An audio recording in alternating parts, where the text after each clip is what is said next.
Hello, this video walks through completing Packet Tracer Assignment 8.2.2.7, Configuring OSPF version 2 in a single area. This lab assignment is a part of the Routing and Switching Essentials Cisco Network and Academy curriculum. Now in this lab assignment, we are going to be configuring OSPF version 2 in a single area, not multi-area. That is another class. But in this semester, we do cover single area OSPF. Now OSPF was created to replace the RIP routing protocol. We covered RIP and configured that in chapter 7, but we did notice there were some shortcomings. RIP uses hop count for its metric, but we noticed that it is very independent of link speed, link congestion, and other things like that. So RIP only looks at hop count. So if, again, we use the example, if something was 5 hops away, but each link was at a gigabit per second, and something was 2 hops away, but it was at dial-up speed, it's going to choose the one with dial-up speed because it's only 2 hops away. Okay, that does not mean it'll get there faster though. Also, RIP can only be used on smaller networks because once it gets to that 16th hop, it will basically deem it unreachable, or it has an infinity hop count. Also, with RIP, there's some other shortcomings, like you can't add security like you can with OSPF, and some of the other things that we'll look at in Chapter 8. Now, with OSPF version 2, you're going to start out configuring it similarly. We've got our addressing table here. We've got our networks here. Remember, anything that we are not directly plugged into as a router, that router does not know about how to get there. Okay, so here we've got 3 routers that are going to be sharing information. Okay, so it says configure OSPF on R1, R2, and R3. Use the following requirements. They don't really get specific, unfortunately, so that's what we're going to be looking at doing here. We want a process ID of 10, router ID for each router. R1 is 1.1.1.1, R2 is 2.2.2.2, so on.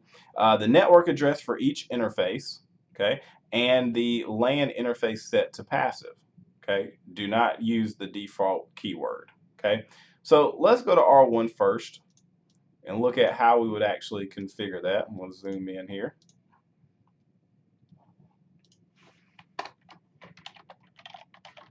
Okay, now on R1, if we look, we have three different networks that are directly connected. These are the ones that we want to plug in. Okay, but first we want to type in our router process ID and get into router OSPF10. That process ID is just a locally significant number. Okay, so have us do router OSPF10. Then we're going to set a router ID 1.1.1.1. If you don't do the router ID up first and you do it later, you'll have to actually restart the OSPF process or reload your router for it to take effect. Now again, we are going to type in every directly connected network on R1 so it can share it with R2 and R3 and say, hey, I know how to get to these 3 places. Okay, so we're going to do network 172.16.1.0. Now, we also discussed in this chapter that we need to use the wildcard mask. If you do a question mark here, it'll show you wildcard mask. So a /24 is 255.255.255.0. Don't hit enter yet. That's not what we're going to use. That's the subnet mask, okay, for a /24. The inverse of that is basically if you were to write 255 above each one of these sections here and subtract, what would be your answer? So here, the inverse of that would be 0.0.0.255, okay? So the inverse of 255.255.255.0 is 0.0.0.255. So really you're just putting, again, all 255s above whatever regular subnet mask you have and subtract to get each section. Oh, sorry. And then we're going to do area. Now, most of our, well, all of our configurations this chapter for this semester will be single area. So everything will be the same area, like the backbone area. Next semester, with Net 225, you'll actually see some differences, and that will be with the Scaling Networks Cisco Network and Academy curriculum. So video coming soon. But that one, you'll have multiple areas where routers will be split across some. It'll be only in some areas. Here, all the areas are the same. And they actually don't really specify an area, so we're going to use area 0. Usually that's our backbone area, okay?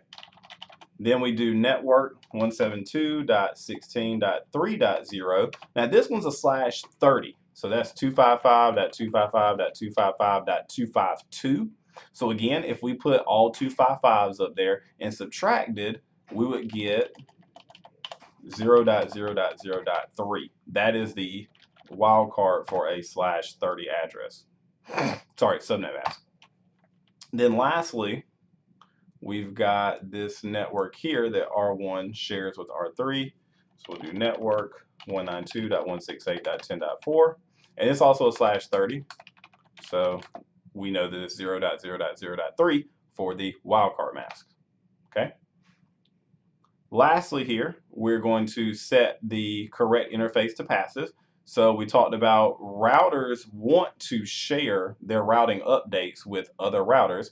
With OSPF, it's only triggered updates though. Remember RIP, we had periodic updates where it was always sending them even if nothing changed. We didn't really like that because it kind of eats up bandwidth unnecessarily.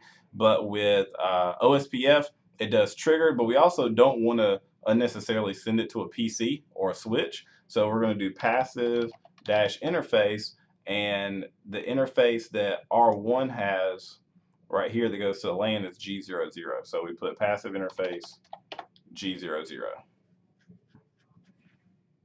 Okay. And I'm going to do a copy, run, start. Save my configurations. Okay. So now we're going to go to R2 and pretty much repeat the exact same thing, just with different networks. So we've got a router OSPF10. We'll keep that the same. The router ID here was 2.2.2.2 for R2. The directly connected networks we have up there is 172.16.2.0. A /24, remember, is 0.0.0.255. The area does need to be the same. We're going to choose area 0, and it's 0 here, and keep that the same throughout all of our networks. 172.16.3.0.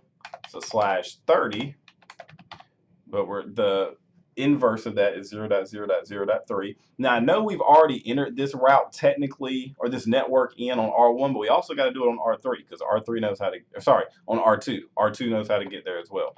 Okay, and you already see some adjacencies starting to form there. Okay, and then network 192.168.10.8, 0.0.0.3, area 0. Okay, so you start to see neighbor adjacencies form when two routers are updated with similar networks. And then finally, passive dash interface G00. We don't want R2 to send its updates to PC2. Okay, I'm going to do a copy, run, start here. Save that. Now we're going to go to R3.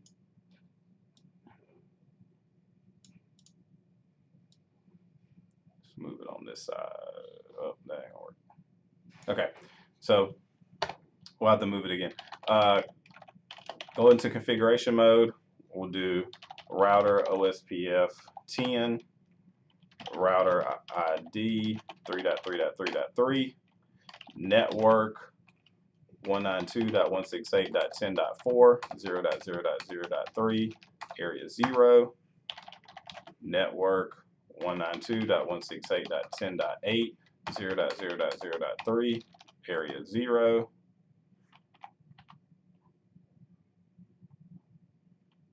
All right, I'm going to just retype that as it's forming adjacencies here. This is the last command I typed just so you can see it without it being in line with the other ones. And then lastly, if we move this over, we got 192.168.1.0,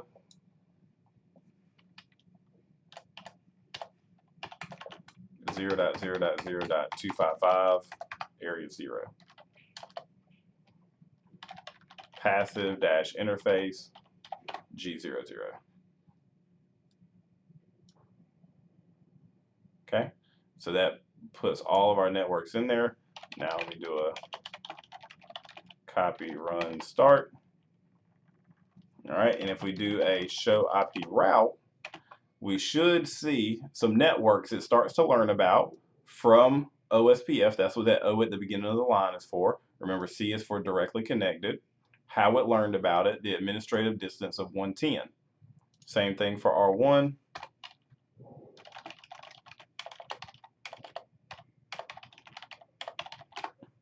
Okay, we got some networks learned about through OSPF. Same thing with R2 up here. Okay, got some networks learned about through OSPF. All right, and if we look, that gives us a 100 out of 100. So we are good to go. Okay, so we should also be able to ping from device to device.